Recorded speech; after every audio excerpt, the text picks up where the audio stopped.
Okay students, let's move towards example 1.10. Calculating number of moles in given number of atoms. यानी आपको number of moles find करने हैं और number of atoms आपको given होंगे. For example आपको find करना है number of moles of titanium metal in sample containing 3.011 into 10⁻23 titanium atoms. यानी ये आपको टाइटेनियम एटम इतने गिवन हैं, आपको फाइंड करना है मोल्स कितने होंगे इसमें. तो सबसे पहले आप लिखिए वंस अगेन कि आपको गिवन क्या चीज है. So you are given with number of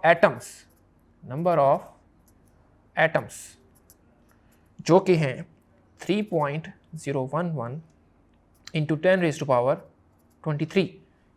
ये आपको देखें गिवन है. उसके बाद आप लिखिए कि आपको रिक्वायर्ड यानी फाइंड क्या करना है.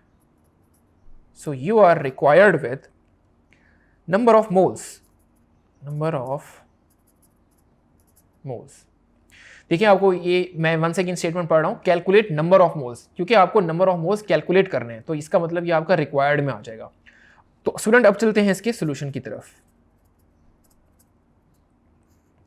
देखिए सबसे पहले तो आपके जहन में एक फॉर्मूला आएगा जो कि यहां पे लिखा हुआ भी है नंबर ऑफ मोल्स. तो आप सोचेंगे कि मैं तो नंबर ऑफ मोल्स लिख देता हूं, नंबर ऑफ मोल्स, और उसका फॉर्मूला मैंने आपको बताया कि वो होता है mass divided by molar mass, right. तो स्टूडेंट्स अगर मैं ये फॉर्मूला यूज करता हूं तो मोलर मास तो टाइटेनियम का ऑब्वियसली बात है, वो हमें पता होता है.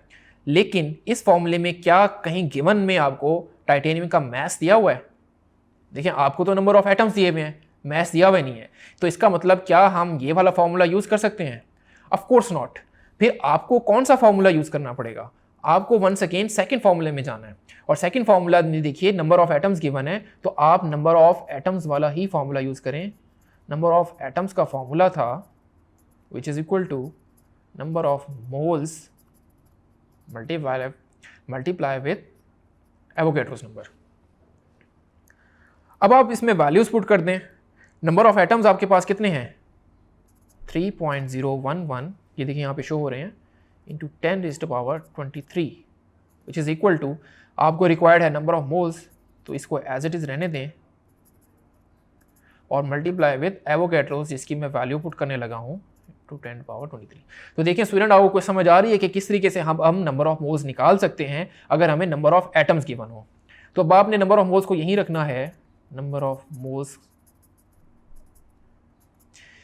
3.011 से ये वाली वैल्यू यहाँ पे अगर मल्टीप्लाई हो रही है तो यहाँ जाके डिवाइड हो जाएगी. तो मैं लिखूंगा 3.011 इंटू 10⁻23 डिवाइडेड बाई 6.02 इंटू 10⁻23. तो आपका फाइनल आंसर बनेगा 0.5 मोल्स ऑफ टाइटेनियम एटम.